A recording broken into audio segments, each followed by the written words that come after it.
Hello everybody, Steve here for Who To My Dice, Ultramarines and Beyond. Welcome to the third annual Halloween extravaganza episode where we do something a little bit different, like a little mini battle report to celebrate the spooky season. So these have all been inspired by different things. The first one's inspired by the Pariah Nexus videos and the cool stuff was going on, the fluff at that point. And we had a crash survivor trying to make his way through the unrelenting hordes of malfunctioning and broken down Necrons in the area. The second one was inspired by Dark Tide, and we had a Mobian trooper trying to survive the Poxwalkers. Unfortunately, he didn't make it. This one, I gotta confess, I had trouble coming up with until Wolf Brother Mythos,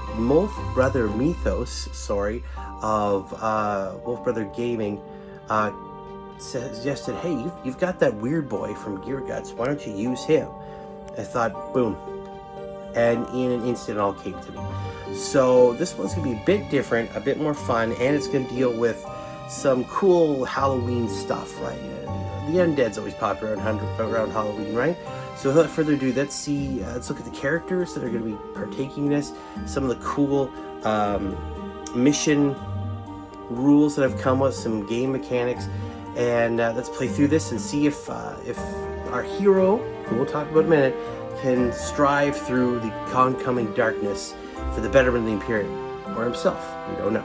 So here we go. So our first character is Inquisitor Crasstus. He was always in my mind when I designed him a rogue Inquisitor, one who'd gone down the radical path. And I decided to design him that with a weird head and the sort of old ratted clothing. He's definitely not in the Inquisition's good books. However, he thinks that everything he's done has been completely okay. He has come to try and find this Ork Weirdboy who has gained some sort of weird power. And he wants to use it, capture it. Now, the question is it for the betterment of the Imperium or himself? As with any Inquisitor, those are answers we may never have. He's going to be a standard Inquisitor with a standard toughness 3, a 4+ armor save, 5+ invulnerable save, a bolt pistol, and inquisitorial melee weapons. Basically standard guy. He's going to have to try and make his way through the undead hordes that this orc may or may not be able to cast up. We'll see. That is the goal here for him, though, is to get to that orc and take him down. And of course, now we have our Ork Weirdboy.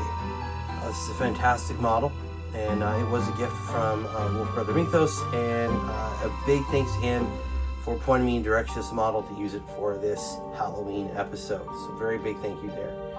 He is going to follow the same standard Ork Weirdboy stats, toughness 5, standard 5+ armor save, the norm. He's going to have the Edbanger psychic weapon there, which is going to come in handy. He will have his Weirdboy staff, which will be good.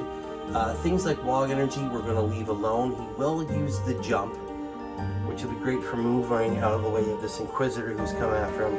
He's also going to have another special ability, which we'll talk about in a minute, which is very, very important, and he will be able to use that once per turn along with all the other abilities he has.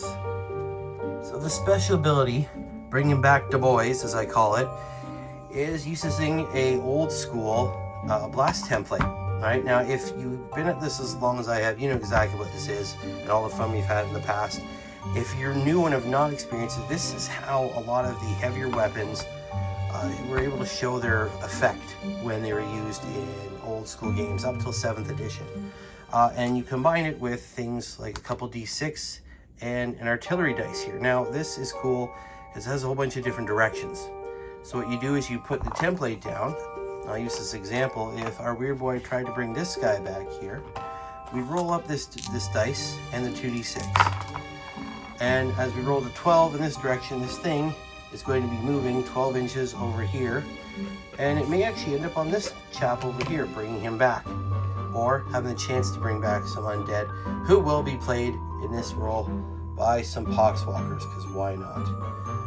Now, if this is to score a direct hit, so if you actually roll a bullseye there, he would get 3 undead Poxwalkers, whatever you want to call them, back. If it only partially lands, for example like this, then it's D3. If it's a bullseye, it's 3. If it's any other portion like this, doesn't matter how, it will be considered D3 undead coming back. These guys will be the markers, and when one is taken, another one will be placed somewhere else to show just there's a mass of dead bodies around here. So without further ado, let's see who can win this horrific Halloween match. Turn 1 will begin with the Weird Boy. This is his chance. He's ready to test out these new powers the voices have given him. He's going to make a whole new army of his boys. Whether they be his boys or someone else's boys, he doesn't care. So he's going to move himself 6 inches forward. He wants to get up close. He wants to use these powers. So first off, he's going to use Edbang to try and shoot our poor Inquisitor over here. He's going to need a 4+. And he manages to miss. That's okay. He still gets to use his powers. Let's see if he can bring something back. He chooses this group over here. Let's see what happens.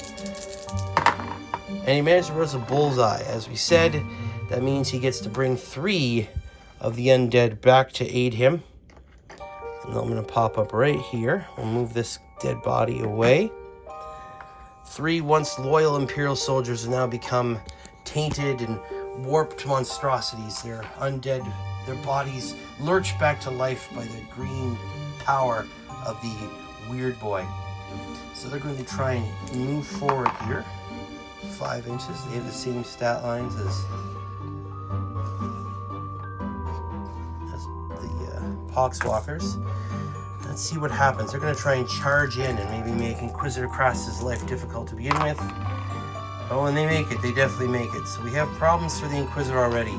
Caught by surprise by the lurching bodies of once loyal Imperial soldiers straggling to get to him. They have 2 attacks each. Let's see what happens here as we roll this up. Need 5s to hit. And only 2 hits. Not that bad for the Inquisitor right now. On 4s. Only 1 managed to make it through. The Inquisitor does have a 4+ armor save. And he fails it, so he does take a wound. So he has 3 left over. Not to worry, the Inquisitor does have 5 attacks back. Hitting in a much better 3+. That's better. And wounding on a 3+. So managed to kill 2 of them. It's AP -2. They're definitely gone. Poof. He's still stuck there with only 1 left over. Not much he can do on his turn. So hopefully he fares better. Alright, so Inquisitor Crasstus can't do much. He's sort of trapped at the very edge there. So all he can really do is swing. And that's what he's going to do. Obviously, the Poxwalker go. He manages to miss with both attacks. And we're going to have one only Crasstus swing back. Hits with everything. Wounds with 4. Another one of the undead hacked down. The Inquisitor is now very upset to see once loyal soldiers, one loyal servants twisted in such a way. There's not much he can do other than try and move this way a couple inches to consolidate out of the way. Not much he can do for this turn. But now back to the Weird Boy. Ork Weirdboy is pretty happy. He managed to bring back some new buddies, but he's also very upset because this damn Umi killed all his new buddies. So let's see what happens. He's going to use the jump. He's going to move over here. Let's see if he takes any more wounds from that. He does not. Of course, he's going to use Edbang. Let's see what happens. It does hit. He needs 3s. Fails to wound. Let's see. He's decided to raise up some more buddies. We're going to come over here. Let's see what happens. Let's see if he can bring some more buddies back. Oh, I don't need all the dice. Oh, and it goes, wow, 7 inches way off there, off the board. No buddies this time. He's sort of stuck there. So now we'll go to Inquisitor Crasstus' turn. Inquisitor Crasstus is going to start moving himself forward. He must get to the Ork Weirdboy. He's going to move his full 6 inches up to here and fire off his bolt pistol. Manages to miss with that. He's going to try a really long charge here. He has to get to grips with this orc before he can raise up more dead. Let's see what happens. Hoping for a high roll here. Oh, he gets 11 inches. 11 inches. Let's see what happens. And 11 inches does bring him in. Oh, so he's face to face with the orc. Charging in. This could be the monumental moment here, the one we've all been waiting for. The orc has worked his wily magic a few times here to no avail, but now, will the cold steel of Imperial justice win out, or will the orc smash him apart? Let's see what happens here.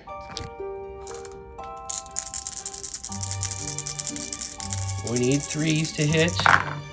Okay, 3 hit. Oh, he's strength 5, but the orc is toughness 5, so on 4s. Oh, and 1 manages to get through. It's AP -1, so he's a 6+ save, and he fails it. So he causes 2 damage to the Ork Weirdboy, which takes him about halfway. Let's see what happens here. This could be a monumental win, or it could be a bad loss. Looking at 3 attacks with the staff, hitting on a 3+. Oh, 2 managed to hit. Now he is strength 8, so we're looking at 2s to wound. Oh, 2 wounds, -1 AP. He's going to be using that 4+ invulnerable save, or 5+ invulnerable save. See if he can make it. These do D3 damage each, so this could be the end of Inquisitor Crasstus right here. He fails both. So the first one does 2 damage, the second one does 3 damage, and the poor Inquisitor is slain. His task unfulfilled, and now his future seems to be that of becoming one of the many Weirdboy's new best buddies. The boys he's going to raise up to try and conquer the galaxy in the name of these weird voices that showed him this evil, twisted power to begin with. In the end, Inquisitor Crasstus wasn't up to the task. He failed to take out the Ork Weirdboy, failed to capture him, and ended up becoming just another one of a throng of the undead that this Weirdboy is going to raise up to conquer the galaxy. Was Inquisitor's intentions the best? Who knows? That's the funny thing about the Inquisition. We know this Ork Weirdboy is going to have a ton of fun raising up an army of boys. Doesn't matter where they come from. He's going to raise them up to conquer the galaxy. So Inquisitor Crasstus' failure is everyone's pain now. I hope you guys enjoyed this. This one was, as I said, a bit harder to put together. I wasn't sure how I want to do it. I didn't want sort of it ended up being that way a bit, but sort of a horde versus, kind of a zombie thing. I've done that a couple times now. I wanted some sort of main antagonist that has this power. He can raise up the dead, because it is Halloween. The undead, skeletons, all that cool stuff. That's what this is all about this year, right? Having fun with it. And it was cool to bring back a game mechanic like a blast template to try and add some fun and flair to the game and some uncertainty, which is great for orcs. That's why even the Weirdboy's staff is D3 damage. There's something cool about orcs and that sort of random uncertainty. And I hope that translated to you guys. I hope this inspires you to do your own games, to have your own fun. Try something cool for Halloween. If you want, look back at the last Halloween episode I did. The first one, again, very mysterious. I shot it, I put it up, it was alive. When I went to go edit it, it had disappeared. Very, very cool, very freaky though. But yeah, go back and look at the last one. And I hope you guys enjoyed this, and to everyone watching, I hope you have a very happy and safe Halloween, and we'll see you guys soon. Keep rolling those dice. Happy Halloween!